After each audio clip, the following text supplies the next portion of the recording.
Nk'ibisanzwe rero uri kumwe na Sam Motivator, uyu ni wa mwanya tukugezaho ya magambo agufasha kwirirwa umeze neza, umunsi wawe wose ukirirwa neza. Rero iteka abanyabwenge cyangwa se abanyabwenge buke cyangwa se abanyantege nkeya barangwa no kwihorera, mu gihe abanyembaraga barangwa no kubabarira, ariko abanyabwenge barangwa no kwirengagiza. Ishyari nta kintu na kimwe ryangiza keretse umutima wa nyiraryo. Icyizere ufite gishobora kugutereza imisozi, ariko gushidikanya kwawe kuzarema imisozi.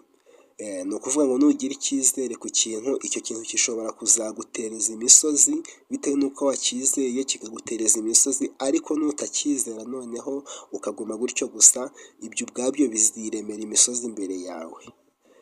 Rero indyarya ihorera ipfumbase amazi mu kiganza cy'ibumoso, mu gihe ikiganza cy'iburyo kiba gipfumbase umuriro. Igihe rero indyarya igupfumbatiye amazi mu kiganza cy'ibumoso, mu kiganza cy'iburyo iba yipfumbatiye iki? Umuriro. Igihe uhorana ibibazo bimwe ku bantu bose, ntuzatekereze yuko bazabikemura, ahubwo wowe uzakemuke cyangwa se uzakemura ikibazo cyawe, kuko ikibazo ni wowe, ntabwo ikibazo ari abo ngabo. Umutuzo ni rwo ruzitiro rukikije ubwenge. Mu gihe nta mutuzo ugira rero, ubwenge bwawe nabwo buri hanze, ntabwo bukikijwe. Mbere y'uko ugira icyo uvuga, jya ubanza utekereze yuko gutuza ari rwo ruzitiro ruba rukikije iki? Ubwenge bwawe. Ubwenge buzima ntabwo bwishimira kuvuga uburwayi bw'abandi, kandi ikimenyetso cy'umuntu mwiza ni wa wundi uhora ubona ubwiza bw'abandi. Uzerekane agaciro kawe, wirinde kwerekana igiciro cyako. Ni ukuvuga ngo rero igihe uzagira ubwenge buzima, ni cya gihe uzabona intege nkeya z'abandi ugaceceka, kubera ko nawe hari ababona intege nkeya zawe bagaceceka. Rero uri kumwe na Sam Motivator, nimba aya magambo hari icyo ari kugufasha, wakora subscribe kugira ngo dukomeze kandi dukomezanye uru rugendo. Uzerekane agaciro kawe rero, ariko wirinde kwerekana igiciro cyako, kuko igiciro cyako ni wowe uza, igiciro cyako ni wowe uzi uburyo gihenze, ariko agaciro kawe ko uzakerekane. Wirinde kwerekana igiciro cyako.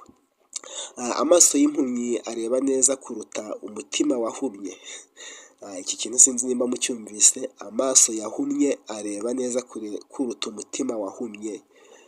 Ngira ngo rero amaso yahumye buri wese ashobora kuyareba akabibona, ariko umutima wahumye ntabwo ari buri wese wawubona. Ariko umutima wawe nuhuma, uzamenye ko ari byo bibi kurenza uko wahuma amaso. Ntuzacire urubanza umuntu ushingiye ku buryo ubona abayeho, ahubwo uzashingire ku bantu yirinda kubana nabo. Ntuzarebe umuntu uburyo abayeho ngo umucire urubanza, ahubwo uzarebe inshuti yirinda kubana nazo, uzaba ariho uhera umucira urubanza. Umuntu ufite ubushobozi bwo kukubabaza, afite n'ubwo kukugenzura. Rero uzirinde kubabazwa n'abantu, uzirinde kwiyambika imbaraga zo kubabazwa n'abantu, kuko iyo umuntu akubabaje aba afite uburenganzira bwo kukugenzura, aba yabonye intege nkeya zawe aho ziri. Rero ibi bintu uzabyirinde. Nutera ibuye ishoti ufite uburakari, uzababaza ikirenge cyawe. Imyanzuro yawe niyo isobanura iherezo ryawe. Decision define destiny. Ni ukuvuga ngo imyanzuro yawe rero niyo isobanura iherezo ryawe.